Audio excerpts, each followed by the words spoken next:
From JBS Studios in Greater New York, this is the JBS News Update with Teisha Bader.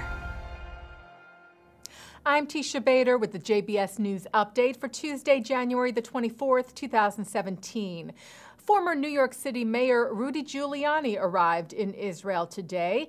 Giuliani, who was appointed by President Donald Trump as the head of the U.S. cybersecurity program, met this afternoon with Israeli Prime Minister Benjamin Netanyahu in Jerusalem. Meanwhile, the White House restated that there was no decision yet regarding the possible relocation of the American embassy from Tel Aviv to Jerusalem, a move that would signify U.S. recognition of Jerusalem as Israel's capital. White House Press Secretary Sean Spicer told reporters at a press briefing yesterday there's no decision, further saying that President Trump's team was going to continue to consult with the State Department on the matter, but that decision-making process was in its very early stages. Israeli security forces arrested 2 Palestinians today suspected of firing a homemade gun into the air after driving their vehicle and breaking through a security checkpoint near the Jewish settlement of Ofra in the West Bank. Israeli troops chased the vehicle, detained the suspects, and recovered the makeshift weapon, which appeared to have been constructed from water pipes and duct tape. No one was injured in the incident. A sentencing hearing began today for the IDF soldier convicted earlier this month of manslaughter for shooting and killing a wounded Palestinian terrorist last year in the West Bank. If you recall, 20-year-old Elor Azaria shot Abdel Fattah al-Sharif after al-Sharif had stabbed an IDF soldier and was himself shot and lay wounded on the ground. Azaria claims that al-Sharif still posed a threat. Prosecutors are asking for a sentence of 3 to 5 years. Azaria's defense team is asking for the conviction to be thrown out in a case that has deeply divided the people of Israel. Israel's President Reuven Rivlin met today with the Prime Minister of Croatia, Andrej Plenković, as well as Croatia's Minister of Defense and Deputy Prime Minister met with Rivlin at his residence in Jerusalem, where Rivlin thanked the country for its support. Back in December, Croatia sent assistance to Israel in battling the devastating wildfires that hit the country. And in October of last year, Croatia's actions at the United Nations helped prevent an anti-Israel measure passing by consensus. Instead, if you recall, Croatia and Tanzania asked for a secret ballot in the UNESCO resolution that ignored Jewish ties to Jerusalem. The resolution still passed by a vote with a slim margin. A ceremony was held Friday in Poland, unveiling 21 restored historic Jewish gravestones. The Polish Ministry of Culture and National Heritage financed the restoration of the grave markers at the Jewish cemetery in Warsaw.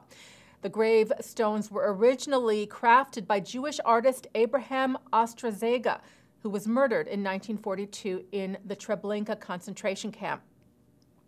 Polish Minister of Culture Piotr Gliński said Friday that with today's ceremony, we want to draw attention to the severe losses suffered by Polish and European culture as a result of the Holocaust.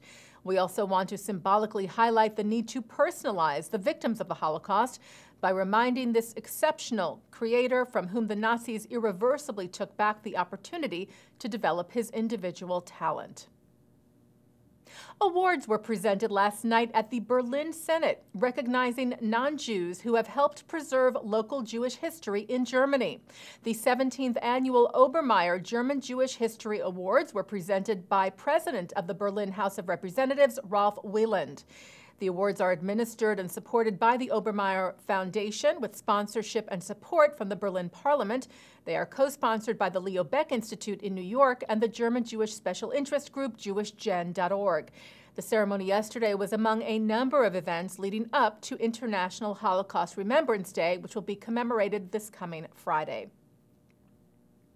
Well, nominations for the 89th Annual Academy Awards were announced this morning. Jewish contenders include composer Justin Hurwitz and lyricist Benj Pasek for the critically acclaimed musical film La La Land, which received a total of 14 Oscar nominations, and Israeli-born Natalie Portman, who was nominated for Best Actress for her portrayal of Jackie Kennedy in the film Jackie.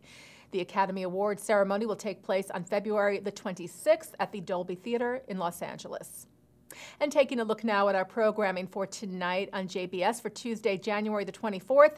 At 7 o'clock, Professor of Jewish Studies at Indiana University, Shaul Magid, talks about the life and philosophy of Rabbi Menachem Froman from the Limud Conference 2016. At 8, outgoing U.S. Secretary of State John Kerry speaks with the Atlantic's Jeffrey Goldberg on U.S. foreign policy and the U.S.-Israel relationship from the 2016 Saban Forum. At 9, Mark Golub sits down with actor Avi Hoffman on L'chaim, and at 10, a panel discussion on the BDS movement from the 2016 ADL National Convention, Never Is Now. And coming up right after this newscast tonight at 6:30, it's In the News with Mark Golub, who speaks to founder and director of ISGAP, Charles Small. And that's the JBS News Update for Tuesday, January the 24th, 2017. I'm Teisha Bader.